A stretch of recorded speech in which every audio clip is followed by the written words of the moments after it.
ವೀಕ್ಷಕರೇ, ಸ್ಯಾಂಡಲ್ವುಡ್ನ ಕೆಡಿ ಸಿನಿಮಾದ ನಟ ಮತ್ತು ನಿರ್ದೇಶಕ ಪ್ರೇಮ್ ಅವರು ಬರೆದಿದ್ದಂತಹ ಸರ್ಸೆ ನಿನ್ನ ಸೆರಗ ಸಾಂಗ್ ವೈರಲ್ ಆಗ್ತಿದ್ದಂತೆ ಸಾಕಷ್ಟು ಕಾಂಟ್ರವರ್ಸಿಗೆ ಎಡೆ ಮಾಡಿಕೊಟ್ಟಿದ್ದು. ಈ ಒಂದು ಸಾಂಗ್ ನ ಲಿರಿಕ್ಸ್ ಮತ್ತು ಕೊರಿಯೋಗ್ರಫಿಯನ್ನ ನೋಡಿ ಸ್ವತಃ ಕನ್ನಡಿಗರು ಮಾತ್ರವಲ್ಲದೆ ದೇಶಾದ್ಯಂತ ಎಲ್ಲರೂ ಕೂಡ ಅಚ್ಚರಿಗೊಂಡಿದ್ದಾರೆ ಅಂತಾನೆ ಹೇಳ್ಬಹುದು.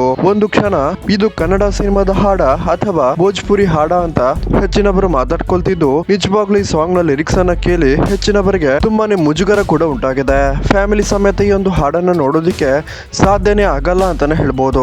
ಸೊ ವೀಕ್ಷಕರೇ, ಇಷ್ಟೆಲ್ಲ ಕಾಂಟ್ರವರ್ಸಿಗೆ ಕಾರಣವಾಗಿದ್ದಂತಹ ಈ ಒಂದು ಹಾಡನ್ನ ಬರೆದಿದ್ದಂತಹ ನಿರ್ದೇಶಕ ಪ್ರೇಮ್ ಅವರು ಇದೀಗ ಕರ್ನಾಟಕದ ಜನತೆಯ ಮುಂದೆ ಕ್ಷಮೆಯನ್ನ ಕೇಳಿದ್ದು, ಈ ಒಂದು ಸಾಂಗ್ ನ ಲಿರಿಕ್ಸ್ ನಿಂದ ರಾಜ್ಯದ ಜನರಿಗೆ ಬೇಜಾರಾಗಿದ್ದಲ್ಲಿ ದಯವಿಟ್ಟು ನಮ್ಮ ಚಿತ್ರತಂಡವನ್ನ ಕ್ಷಮಿಸಿ, ಇನ್ಮುಂದೆ ಈ ರೀತಿ ಆಗಲ್ಲ. ಹಾಗೇನೆ ಈ ಸಾಂಗ್ ಅನ್ನ ಯೂಟ್ಯೂಬ್ ಮತ್ತು ಎಲ್ಲಾ ಮ್ಯೂಸಿಕ್ ಪ್ಲಾಟ್ಫಾರ್ಮ್ ಗಳಿಂದ ಡಿಲೀಟ್ ಮಾಡಿದೀವಿ ಅಂತ ತಿಳಿಸಿದ್ದು.